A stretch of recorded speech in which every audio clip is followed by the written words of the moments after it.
안녕하십니까. 임성훈입니다. 여러분 혹시 파랑새 증후군이라는 얘기 들어보신 적 있으시죠? 네. 예. 그러니까 나에게 어울리는 일이 다른 곳에 있다 이렇게 생각을 하면서 현실을 부정하고 이상만 쫓아가는 그런 뜻이라고 합니다. 그런데 우리나라 직장인 10명이 있으면 바로 6명 정도가 이런 생각을 갖고 있대요. 근데 진짜 행복은 멀리만 있는 것이 아니고 찾아보면 바로 내 곁에 또 아니면은 내 주변에 있을지도 모릅니다. 자, 일상 속에서 소중한 행복을 찾아보는 시간입니다. 강연 백도시 지금부터 시작하겠습니다.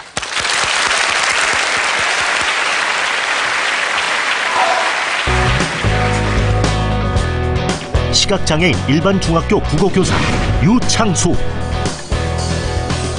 둔한 성격인 줄만 알았던 그는 초등학교에 입학해서야 망막색소 변성증이란 걸 알게 됐습니다. 초등학교 1학년 때 처음으로 안경 끼면서 정말 새로운 세상을 보았습니다. 보이지 않던 엄마, 아빠 얼굴도 또렷이 보이고 그날 밤으로 한글 다 떼고 숫자도 다 떼었습니다. 하지만 끝내 그는 시력을 완전히 잃었고 그가 설 곳은 어디에도 없었습니다. 중학교 학원에 취직을 했는데 제 시력을 감추고 강의를 했습니다. 이야기를 했더니 그럼 내일부터 나오지 마세요 이러시더라고요. 아무 일도 하지 못하면서 집에 갇혀서 8년을 보냈습니다. 그를 다시 일으켜 세운 건 가족. 그는 피나는 노력 끝에 결국 일반 중학교의 국어 선생님이 되었습니다. 앞을 보지 못하는 사람도 열심히 해서 장애를 극복해서 교사가 될 수 있었는데 우리 아이들도 저를 보면서 좌절에 빠졌을 때 희망을 품고 또 슬픔에 젖었을 때 위로받을 수 있어서 참 행복한 것 같아요. 마음의 눈으로 소통하다. 시각장애인 국어교사 유창수 씨를 소개합니다.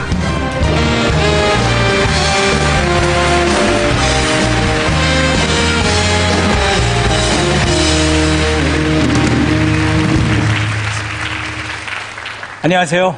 안녕하세요. 네, 반갑습니다. 네. 그렇게 선생님이면 이제 학생들을 매일 만나야 되잖아요. 그러면 목소리만 이렇게 듣고도 누군지 아세요? 시각장애인들은 목소리만 듣고도 다 사람들을 알아볼 거라고 생각하는 분들 계신데 네. 사실 몰라요? 그렇지 않습니다.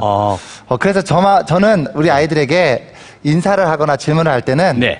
꼭 자신의 이름을 붙여서 말해달라고 부탁을 합니다. 예를 들어서 안녕하세요, 유창수입니다. 이런 식이죠. 그래야 이제 어느 학생인지를 안다는 거죠. 예. 근데 이 얘기 안 하면요?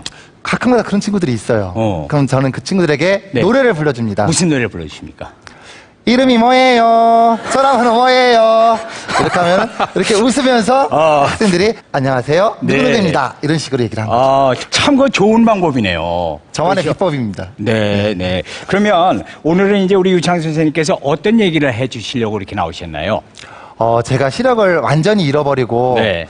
눈이 멀었을 때 저를 받아주는 곳이 한 군데도 없었어요.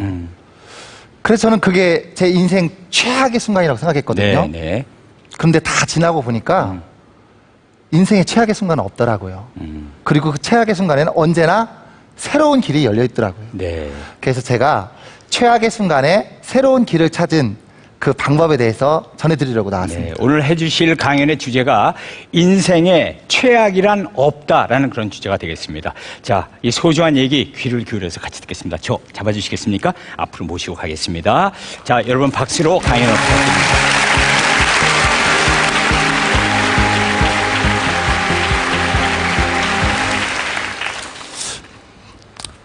안녕하세요, 유창수입니다. 저는 대전의 한 공립 일반 학교에서 국어를 가르치고 있습니다. 비록 아이들의 사랑스러운 얼굴과 눈빛은 전혀 볼 수 없지만 목소리를 들으며 마음의 눈으로 아이들을 대하고 가르치고 있습니다. 사실 전 예전에 암흑의 세상에 갇혀 살면서 앞을 볼 수 없는 내가 가장 불행한 삶을 살고 있구나, 이렇게 생각했습니다. 더 이상 끝이 날 수 없다는 최악의 순간을 맞으면서 절망에 빠져 있었습니다. 그런데 가정을 꾸리고 학교에 나오면서 교사가 되고 학생들을 가르치면서 인생에 최악이란 없구나, 모든 게 끝났다고 생각될 때에도 또 새로운 길이 있구나 하는 것을 깨달았습니다. 지금부터 여러분들께 제가 긴 어둠을 지나며 깨달은 이야기를 전해드리도록 하겠습니다.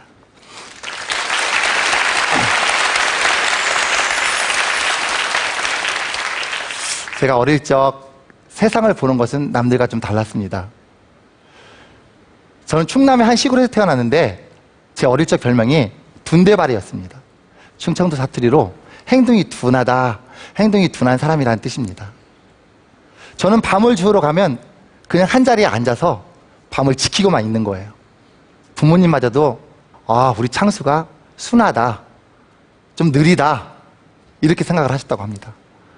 저는 낮이면 하얀 안개 속에 온 세상이 뿌옇게 변하고 밤이 되면 깜깜한 암흑의 세계에 살았습니다. 그러면서도 어린 마음에 모든 사람들이 다 그렇게 사는구나, 세상 사람들이 모두 이렇게 뿌연 세상에 살고 있구나 이렇게 생각했습니다.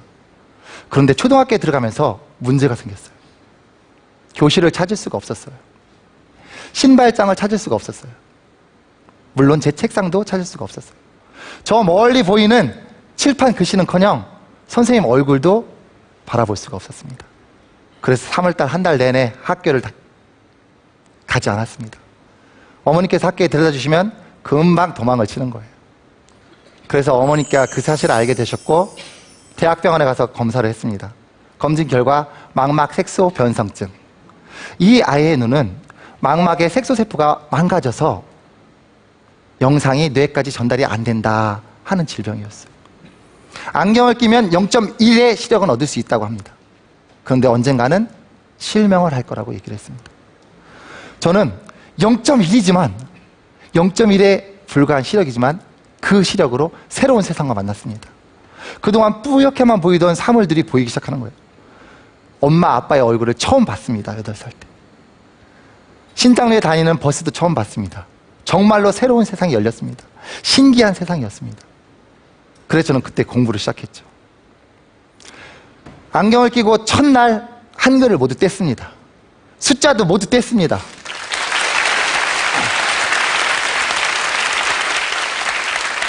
눈이 보이지 않기 때문에 정말 열심히 공부했습니다. 초등학교, 중학교, 고등학교까지 열심히 공부해서 중상위권의 성적을 유지했습니다. 그런데 눈이 보이기 시작하면서 고민도 시작되었습니다. 철이 들고 사춘기에 접어들면서 내 눈이 다른 사람과 다르구나, 내가 다른 사람과 달리 장애가 있구나 하는 것을 알기 시작했습니다. 그러던 어느 날 제가 서행하는 버스에 살짝 부딪혔습니다.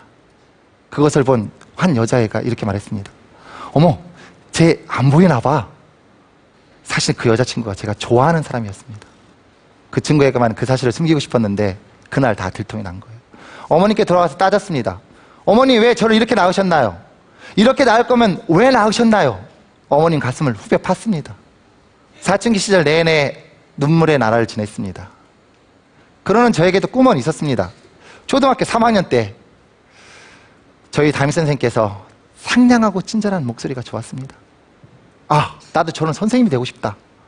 그 선생님에게 나는 향기가 너무너무 좋았습니다. 나중에 알고 봤더니 그건 향수 냄새였습니다. 그래도 저는 선생님이 되고 싶었습니다. 그런데 교대는 시력검사 0.3의 제한이 있었습니다. 하는 수 없이 저는 한남대학교 국어국문학과에 입학을 했습니다. 그곳에서 교직과정을 밟으며 국어과 교사 자격증을 땄습니다. 그렇지만 3학년, 4학년을 지내면서 졸업할 무렵에는 글씨마저 읽을 수 없는 장애인이 되었습니다. 대학교를 졸업하고 취업을 해야 했습니다. 제가 찾은 직장은 중학교 학생을 가르치는 사설 학원이었습니다. 한 달 동안 열심히 외워서 가르쳤습니다. 정말 열심히 준비했습니다. 그리고 아이들한테는 제가 안 보인다는 것을 숨겼습니다. 아이들은 한 달 동안 지내면서 실력 있는 선생님, 원장님은 괜찮은데 내심 인정하는 눈치였습니다. 한 달 월급이 들어오는 날 용기를 내 원장님께 말씀드렸습니다. 원장님, 저는 학생들의 얼굴을 볼 수가 없습니다. 저는 교과서에 글씨도 보이지 않습니다. 하지만 저는 잘 가르칠 수 있습니다. 선생님, 내일부터 출근하지 마십시오. 전 그 소리를 듣고 절망했습니다. 그때부터 저는 8년 동안 긴 백수의 생활을 시작합니다. 정말 처절한 시간이었습니다. 정말 고통의 순간이었습니다. 화원을 차리기 위해 꽃꽂이 학원에 등록을 했습니다. 생화를 자르는 꽃가위를 가지고 저는 제 손가락을 잘랐습니다. 조화를 만드는 시간에는 글루건이라는 도구로 전기를 사용해 실리콘을 녹여서 접착제를 썼는데 제 손에 접착된 것입니다. 화환 접었습니다. 그 다음 시작한 건 비디오 대여점입니다. 사람을 채용하니까 인건비가 부담돼서 수지타산이 맞지 않았어요. 비디오 대여점도 접었습니다. 그래서 제가 살고 있던 집을 리모델링해서 어린이집을 시작했습니다. 그러면서 아내를 만났습니다. 사실 전 독신으로 살 생각이었습니다. 그런데 간암으로 돌아가신 아버님께서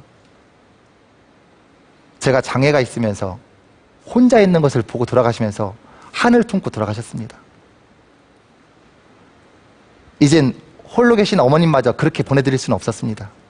그래서 제가 결혼을 하기로 결심했습니다. 맞선 자리에 나갔습니다. 그런데 제 앞에 너무나 아름다운, 너무나 예쁜 여자가 앉아있는 거예요. 보이지도 않는다면서 어떻게 하냐고요? 저는 그렇게 믿고 삽니다. 그녀는 2시간 동안 제 이야기를 듣고 나더니 딱 이렇게 말했습니다. 당신의 눈이 되어드리겠습니다.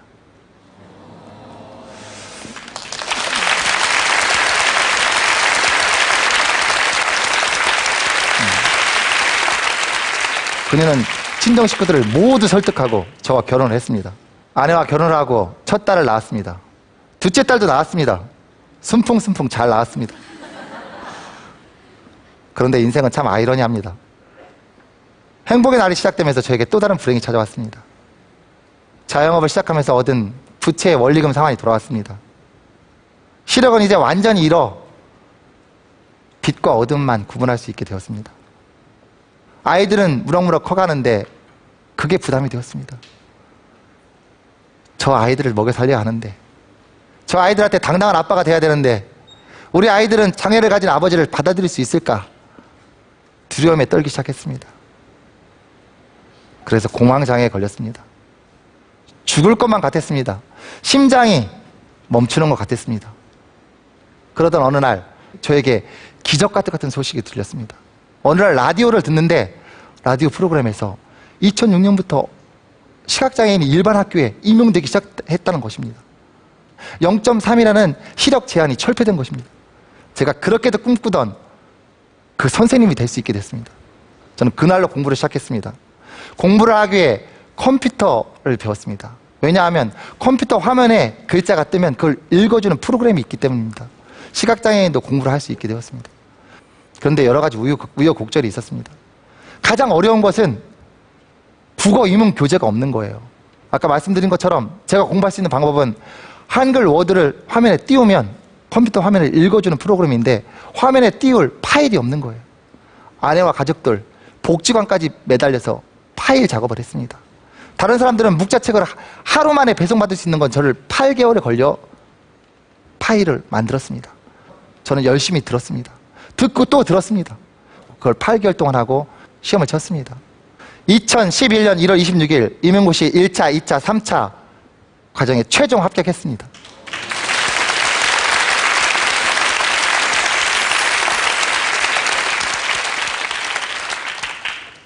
그 이듬해 2012년 3월 대전에 있는 가오중학교에 첫 발령을 받았습니다. 정말 설렜습니다. 하지만 제 마음 한편엔 또 두려움이 싹트기 시작했습니다. 학부모와 학생들은 과연 나를 받아들일 것인가? 정말 설레기도 하고 두렵기도 했습니다. 첫 출근하는 날 아이들과 함께 수업을 했습니다. 그런데 그 다음 날 기적이 일어났습니다. 한 학생이 집에 가서 제 이야기를 어머니께 말씀을 드렸답니다. 그런데 그 어머니께서 이렇게 말씀하셨답니다. 얘야, 네가 지금까지 책에서 헬렌 켈러를 만난 건 이제부터 학교에서 유청 선생님을 만난 거에 비하면 별거 아니야. 이제부터 국어를 가장 잘할 기회를 얻은 거야, 네가. 이렇게 말씀하셨다는 거예요. 저는 너무나 감사했습니다. 제 마음에 있던 두려움은 모두 사라졌습니다. 그래서 저는 수업을 온전히 할 수 있게 되었습니다. 저는 다른 선생님들과 수업이 좀 다릅니다. 제가 미리 판사할 내용을 노트북에 담아옵니다. 그럼 그 노트북을 프레젠테이션에 연결하고 아이들은 그 프레젠테이션을 보면서 메모를 합니다. 그리고 저는 이어폰으로 들으면서 아이들에게 설명을 합니다. 물론 교과서를 읽어야 될 부분에서는 교육청에서 인적 지원한 보조교사를 통해서 대신 읽습니다. 아이들이 수업을 듣고 제가 수업을 진행하는 데는 전혀 지장이 없습니다. 그래서 저는 지금 누구보다도 행복한 교직 생활을 하고 있습니다.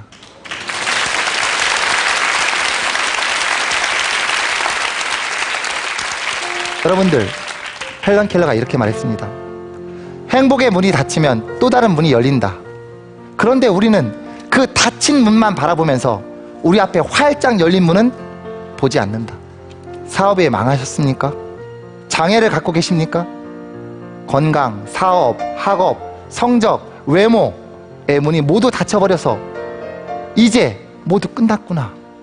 내 인생 최악의 순간이구나 라고 생각하고 계십니까? 다른 길을 찾아보시기 바랍니다. 여러분 앞에 활짝 열린 다른 문을 찾아보시기 바랍니다. 어둠 속에서 빛을 찾은 저처럼 말입니다.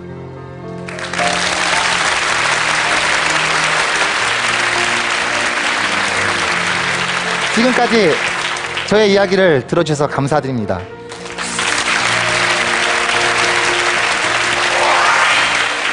어서 오세요. 잘 들었습니다. 네. 여기서. 네. 최악을 최선으로 바꾸려고 노력하면서 사는 것이 결국 인생이라는 생각이 드는데요. 이제 꿈을 이루셨으니까 요즘에 아주 행복하시겠어요. 그럼요. 저는 아이들의 활기찬 목소리를 듣기만 해도 그 생기와 기운이 저한테 전해지는 것 같습니다. 네. 그래서 선생님이라는 직업을 갖게 돼서 예. 정말 행복합니다. 표정에서요, 이 행복이라는 게 막 이렇게 넘쳐 흐르는 것 같아요. 오늘 이 자리에 유창수 선생님의 그 제자가 왔습니다. 선생님 응원하려고. 어디 계세요? 박수로 좀 환영을 해주시고요. 자, 그러면 우리 안경쓴 학생한테 좀 여쭤볼게요. 학교에서 왜 선생님마다 이렇게 학생들이 별명을 붙여주잖아요. 네. 그럼 우리 유창수 선생님은 별명이 뭐예요, 혹시? 선생님은 별로 안 좋아하시지만 제국의 아이들의 광이요. 왜요? 선생님 얼굴하고 말하는 게 닮았어요. 근데 지금 얘기를 듣고 보니까 정말 그러네요. 예. 더 잘생기셨어요. 감사합니다. 예. 그런데 선생님께서 앞이 눈이 좀 불편하시다는 거 그런 거 느끼세요? 아니요, 다른 선생님들과 다르다는 점은 안 느끼는데요. 네. 선생님 눈은 안 보이시지만 그래도 선생님은 대한민국 최고의 국어 선생님이 될 수 있다고 믿어요. 선생님 항상 응원할게요. 오, 감사합니다. 지금 얘기한 학생 이름이 누군지 아세요? 네. 3학년 이혜민 학생입니다. 아까 이름 얘기 안 하면 모르신다고 그랬는데, 처음에. 예쁜 애들은 압니다. 네, 사랑하는 제자가 이렇게 응원을 와주셨어요. 근데, 이제 제자들 얘기는 했으니까 또 그런데요. 오늘 이 자리에 우리 유 선생님이 사랑하시는 두 따님하고 가족이 나와 계신데, 여기서 우리 두 딸한테도 아버지로서 한 말씀 좀 하실래요? 하시고 싶은 얘기 많을 것 같아요. 예. 큰아이가 가을이고, 둘째 아이가 하늘입니다. 붙이면 가을, 하늘입니다. 어서오세요. 가을 하늘. 앞에 지금요, 아빠를 정면으로 보고 지금 서 있습니다, 딸이. 네. 저는 우리 가을 하늘을 한 번도 본 적이 없습니다. 가을 하늘, 아빠가 다른 사람처럼 보일 수는 없지만 너희들을 이 세상에서 가장 사랑한단다. 그리고 너희들 앞에 당당한 아빠가 되기 위해 최선을 다할 거야. 그리고 너희들도 다른 모든 사람들을 행복하게 만들어줄 수 있는 크고 위대한 꿈을 갖기 바래. 가을 하늘 사랑해.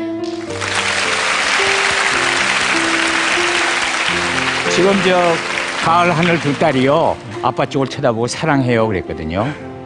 그리고 눈물도 이렇게 훔쳤던 것 같아요. 아유, 참, 아주 효녀인 것 같은데요. 제가 이렇게 보니까. 네. 아빠 이렇게 쳐다보는 눈길이. 자, 이제 우리 유창수 선생님의 얘기를 들었는데, 오늘 강연을 듣고 우리 100분의 공감 의견단은 또 어떻게 느끼셨는지 손에 버튼들 들고 계시죠? 자, 공감 의견단 버튼 눌러주세요. 인생의 최악이란 없다 강연의 공감 온도 보겠습니다. 공감 온도는 자, 올라가고 있습니다. 공감 온도 과연 몇 도까지 올라갈까요?